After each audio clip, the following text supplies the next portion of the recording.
13h06, Céline Géraud, et au lendemain de la présentation des grandes orientations du budget, un conseil des ministres s'est tenu ce matin. Et Arthur Delaborde, vous êtes à l'Elysée pour Europe 1. C'était l'occasion d'assurer le service après-vente après les annonces choc de François Bayrou.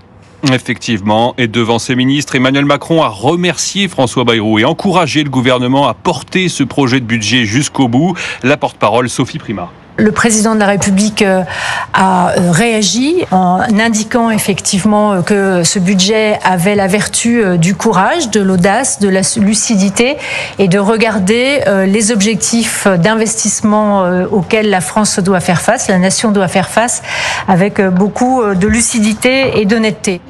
La conviction du président, c'est qu'il ne faut pas casser le moteur de la croissance, souligne-t-on à l'Elysée. Premier signe encourageant pour l'exécutif, le Fonds monétaire international a plutôt bien accueilli ce plan, précise un conseiller. La patronne du FMI, Christine Lagarde, a d'ailleurs été reçue par Emmanuel Macron tout à l'heure à 11h, juste après le Conseil des ministres.